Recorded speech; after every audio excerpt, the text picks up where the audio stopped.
The wild coast of South Africa is a subtropical region on the country's southeastern coastline, where powerful waves generated by the warmer Cullis Current crash continuously on the shore. Mkhambathi Nature Reserve lies in a remote northern area known as Ponderland, between the towns of Port St. John's and Port Edward.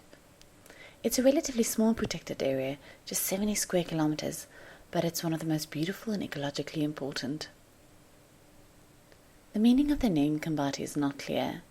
It could be the regional reference to leprosy because the reserve was used in the 1950s as a leper colony by the Anglican Church, or the name could come from the rare palm tree which grows only on the northern banks of the two main rivers. These waterways have formed impressive gorges through the localized sandstone geology. On the northern boundaries, the Mthentu Gorge, and on the southern boundaries, the Mkhambathi Gorge. The latter is home to sizable colonies of Cape Griffin vultures. The vulture viewpoint is an hour's walk away from the main gate, and it's one of the best places in South Africa to watch these rare endemic birds soaring on the thermals. Nearby is the Super Bowl, a deep, wide valley surrounded by sandstone cliffs. From the top you can look down on high canopy indigenous forest of Outeniqua yellowwoods and forest apple-leaf trees, just two of more than 300 tree species found in the region. The sandstone geology, high rainfall, and warm temperatures have also created a wonderland of plants and flowers. The reserve falls in the middle of the Ponder Center of endemism, where more than 2,000 species grow, of which 10% are found nowhere else in the world. Mkhambathi is one of just two reserves that formally protect these botanical riches.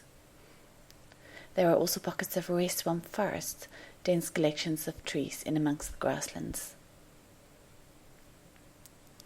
Other features unique to the sandstone geology are the spectacular waterfalls, some of which cascade directly into the ocean.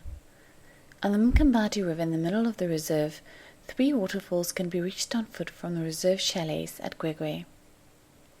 Upstream is Horseshoe Falls, then Strandlipper Falls a bit further down, and finally Mkhambathi Falls that crashes into the sea.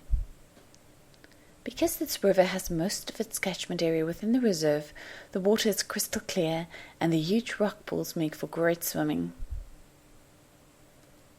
Most people visit the reserve, however, for the beautiful coastline of rolling grasslands and sheltered beaches, which make for great family holidays. Gwegwe Beach is one of the prettiest, and first-time visitors are often surprised to see a variety of antelope trotting nearby.